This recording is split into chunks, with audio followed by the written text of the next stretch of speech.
இந்திய தேர்தல் கமிஷன் தனக்கென இருக்க தனிப்பட்ட அதிகாரங்களை பயன்படுத்தி பீகார்ல செஞ்ச வாக்காளர் பட்டியல் சிறப்பு தீவிர திருத்தம் பெரிய பேசு பொருளாகி இருந்துச்சு.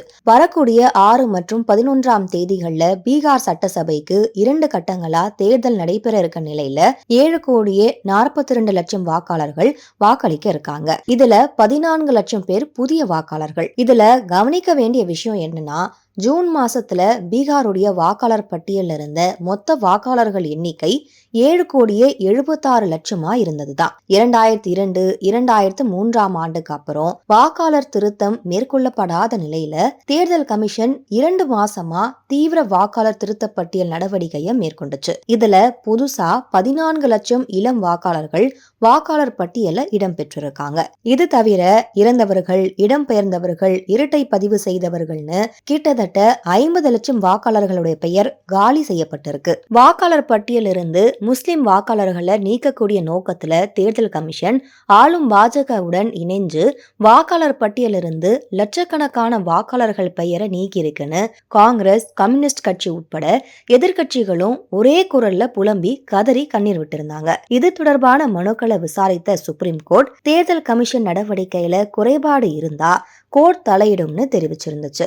அதற்கு மாறா இறுதி வாக்காளர் பட்டியல் வெளியீட்டுக்கு அப்புறமா இது தொடர்பான வழக்கு மறுபடியும் விசாரணைக்கு வந்தப்ப தேர்தல் கமிஷன் சுப்ரீம் கோர்ட்ல ஆணைத்தரமான வாதம் ஒண்ணு முன் வச்சிருந்துச்சு. தீவிர வாக்காளர் சரிபார்ப்பு பட்டியல்ல தகுதியான வாக்காளர்கள் யாரும் விடுபட்டு போல, குறிப்பா இளம் தலைமுறையுடைய வாக்குகள் உறுதி செய்யப்பட்டிருக்குன்னு தெரிவிச்சிருந்துச்சு. இதே நேரத்துல பார்லிமெண்ட் எதிர்க்கட்சி தலைவர் ராகுல் வாக்காளர்கள் நீக்கம் தொடர்பா தாக்கல் செஞ்ச மனுவை விசாரணைக்கு எடுத்துக்கொள்ள மறுத்த சுப்ரீம் கோர்ட் உரிய ஆதாரங்களோட தேர்தல் கமிஷன்ல முறையீடு செஞ்சு நிவாரணம் வாங்கிக்கோங்கன்னு வழி அனுப்பி வச்சிடுச்சு.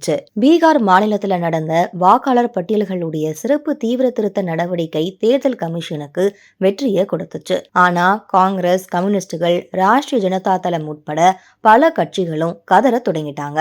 ஓட்டுகளை திருடி மறுபடியும் தேர்தல்ல வெற்றி பெறுவதற்கு பாஜக திட்டமிடுதுன்ற புதிய புலம்பல்களை பேச தொடங்கிட்டாங்க. இதற்கிடையில அடுத்த வருஷம் சட்டசபை தேர்தல் நடைபெற இருக்க தமிழகம், கேரளம் மற்றும் மேற்கு வங்க மாநிலங்களிலும் தீவிர வாக்காளர் பட்டியல் திருத்தம் நடவடிக்கைகள் மேற்கொள்ளப்படும்னு தேர்தல் கமிஷன் தெரிவிச்சிருந்துச்சு. இதுக்காக தமிழகத்துடைய ஆளும் கட்சியான திமுக, கேரளாவுடைய ஆளும் கட்சியான கம்யூனிஸ்டுகள், மேற்கு வங்கத்துடைய திரிணாமுல் காங்கிரஸ் உட்பட பல கட்சிகளும் கடுமையான எதிர்ப்பும் அதிருப்தியும் தெரிவிச்சு இதெல்லாம் தேர்தல்கள்ல வெற்றி பெறுவதற்கு பாஜக செய்யக்கூடிய திரைமறைவு வேலைன்னு கண்ணீர் விட்டிருந்தாங்க. ஆனா ஒரு கட்சி கூட தேர்தல் கமிஷனுடைய நடவடிக்கைகள் தவறுன்னு சொல்லி சுப்ரீம் கோர்ட் படியேறலன்றது குறிப்பிடத்தக்கது. வாக்காளர் பட்டியல் சிறப்பு தீவிர திருத்தத்துடைய முதல் படி வெற்றிகரமா நடந்த நிலையில இந்த பணியை நாட்டுடைய 12 மாநிலங்களுக்கு முன்னெடுக்க இருக்கிறதா தேர்தல் கமிஷன் அதிரடியா அறிவிச்சிச்சு. இதன்படி கடந்த 27ஆம் தேதி மாலை டெல்லியில மீடியாவை சந்திச்ச தலைமை தேர்தல் கமிஷனர் ஞானேஷ்குமார், தேர்தல் கமிஷனர்கள் சுக்பீர் சிங் சந்து மற்றும் டாக்டர் விவேக் ஜோஷி ஆகியோர் வாக்காளர் பட்டியல் சிறப்பு தீவிர திருத்தம் தொடர்பா ஒரே குரல்ல முன்வச்ச கருத்து தமிழக அரசியல் களத்தை மட்டும் இல்லாம தேசிய அளவிலான அரசியல் களத்தையும் அதிர வச்சிருக்கு. இந்த 2ஆம் கட்ட வாக்காளர் பட்டியல் திருத்தத்துல மொத்தம் இடம்பெற போவது 51 கோடிக்கும் அதிகமான வாக்காளர்கள் என்பதுதான் இங்க பேசு பொருளாகிருக்கு. வாக்காளர் பட்டியல்களுடைய சிறப்பு தீவிர திருத்தத்துடைய 2ஆம் கட்டம் 12 மாநிலங்கள் மற்றும் யூனியன் பிரதேசங்கள்ல நடைபெறும். மேலும் இறுதி வாக்காளர் பட்டியல் அடுத்த வருஷம் பிப்ரவரி 7ஆம் தேதி வெளியிடப்படும். இதன்படி உத்தரப்பிரதேசம், குஜராத், மத்திய பிரதேசம், சத்தீஸ்கர், ராஜஸ்தான், தமிழ்நாடு, மேற்கு வங்கம், கோவா, கேரளம், புதுச்சேரி, அந்தமான் மற்றும் நிக்கோபார் தீவுகள் மற்றும் லட்சத்தீவுகளில் வாக்காளர் திருத்த பட்டியல் நடைபெறும். இதனுடைய அடிப்படையில தான் அடுத்த தேர்தல் நடக்கும்னு தேர்தல் கமிஷனர்கள் தெரிவிச்சிருக்காங்க. இந்த 12 மாநிலங்கள் மற்றும் யூனியன் பகுதிகளில் தான் 51 கோடி வாக்காளர்கள் இருக்காங்க. அதாவது 2024 ஏப்ரல்ல லோக்சபா தேர்தலில் வெளியிடப்பட்ட வாக்காளர் பட்டியல் அடிப்படையில நாட்டுடைய மொத்த வாக்காளர்கள் 97 கோடி பேர். இவங்கள மேற்கு மேற்கண்ட 12 மாநிலம் மற்றும் யூனியன்கள்ல இருக்க வாக்காளர்கள் மட்டும் கிட்டத்தட்ட 50% எட்டியிருக்காங்கன்றது கவனிக்க வேண்டிய விஷயமா இருக்கு. பீகார்ல இருக்க மொத்த வாக்காளர்கள்ல 65 லட்சம் பேர் போலியான வாக்காளர்கள்னு அடையாளம் காணப்பட்டு நீக்கப்பட்டிருக்காங்க. இது தொடர்பா எந்த ஒரு புகாரும் பெறப்படவில்லைன்னு தேர்தல் கமிஷன் சுப்ரீம் கோர்ட்ல தெளிவா பதிவு செஞ்சிருச்சு. சிறுபான்மை மக்கள் வாக்குகள் நீக்கப்பட்டதா கூக்குரலிட்ட காங்கிரஸ் உட்பட எந்த ஒரு எதிர்க்கட்சிகளும் தேர்தல் கமிஷன் நடவடிக்கைக்கு எதிராக ஆதாரங்களோட கூடிய ஆவணங்களை தாக்கல் செய்ய முடியாத சூழல்ல இருக்கு. இந்த மாதிரி நீக்கப்பட்ட போலி வாக்காளர்கள்ல சட்டவிரோத வங்கதேச குடியேறிகள், ரோஹிங்கியா முஸ்லிம்கள் லட்சக்கணக்கில் இடம்பெற்றிருந்திருக்காங்க.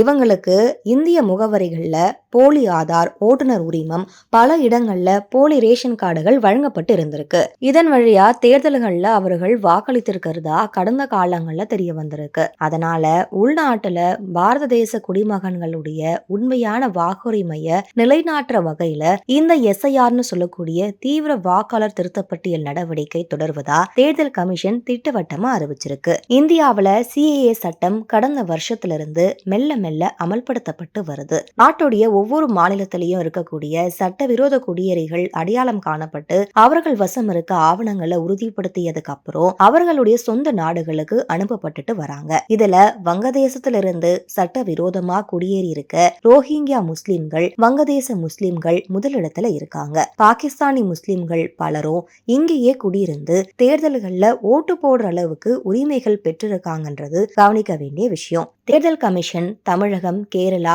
மேற்கு வங்கத்துல 2ஆம் கட்ட தீவிர வாக்காளர் திருத்தம் தொடர்பா அறிவிச்சதுமே தமிழக முதல்வர் ஸ்டாலினுடைய நிம்மதியே போயிடுச்சு. சம்பந்தமே இல்லாம கதறி கண்ணீர் விட தொடங்கியிருக்காரு.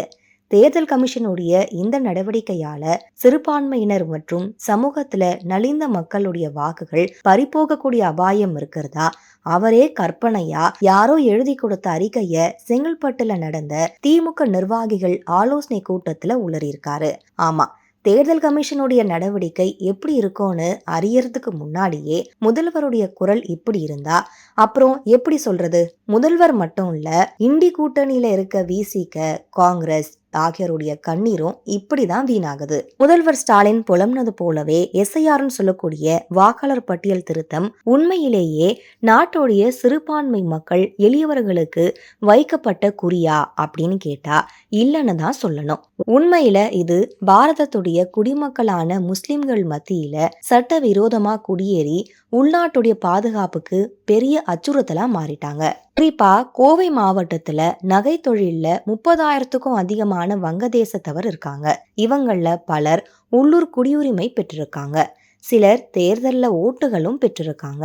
திருப்பூர்ல குடியேறிய வங்கதேசத்தவன் ஒருத்தன் வங்கி கடன் பெற்று சொத்துகள் வாங்கக்கூடிய அளவுக்கு ஆழமா வேரூன்றி இருக்கான். இப்படி சட்டவிரோத குடியேறிகள் எல்லாரும் முஸ்லிம் என்ற மத உணர்வுக்கு அடிப்படையில காங்கிரஸ் மற்றும் திமுக கூட்டணியினருக்கு ஏகபோக ஓட்டுகள்ல அள்ளி கொட்டிக்கிட்டு இருக்காங்க. குறிப்பா மத்தியில பிரதமர் மோடியுடைய நிர்வாகம் பதவிக்கு வந்ததிலிருந்து இவங்களுடைய மூர்க்கத்தனமான ஆதரவு காங்கிரஸ் கூட்டணிக்கு அதிகரிச்சிருக்கு. பாரதியன் யாரா இருந்தாலும் எந்த கட்சிக்கு வாக்களிக்கிறதுன்றது அவர்களுடைய ஜனநாயக உரிமை. முதல்வர் ஸ்டாலின் கொளத்தூர் தொகுதியில மட்டும் 15,000க்கும் அதிகமான போலி வாக்காளர்கள் இருக்காங்கன்னு, இவர்கள்ல பெரும்பாலானவங்க முஸ்லிம் வாக்காளர்கள்னு தமிழக பாஜக தலைவர் நயினா நாகேந்திரன் குறிப்பிட்டிருக்காரு. கடந்த முறை சட்டசபை தேர்தல்ல 3 லட்சம் ஓட்டுகள் வித்தியாசத்துல தான் திமுக கிட்ட ஆட்சிய அதிமுக பறிகொடுத்தது கவனிக்க வேண்டிய விஷயம். இப்படி முதல்வர் தொகுதியிலேயே 15,000 போலி வாக்காளர்கள் இருக்க நிலையில தமிழகத்துடைய 234 தொகுதிகள்ல தொகுதிக்கு 10,000 வாக்காளர்கள்னு வச்சாலும் சராசரியா 24 லட்சம் வாக்காளர்கள் நிச்சயம் இடம் பெற்றிருக்க சாத்தியம் இருக்கின்ற நிலையில இது நிச்சயம் களை அகற்றப்பட வேண்டிய காலகட்டம். தங்களது கள்ள ஓட்டு வங்கி காலியாகும் கவலையில முதல்வர் போன்ற மாண்புமிகுகள் கதறுவதுல எந்த தவறும் இல்லையே. தர்மம் நிலைநாட்டப்படும் போது கலைகள் வெட்டி அகற்றப்பட வேண்டியது வழக்கமான ஒரு விஷயம் தானே.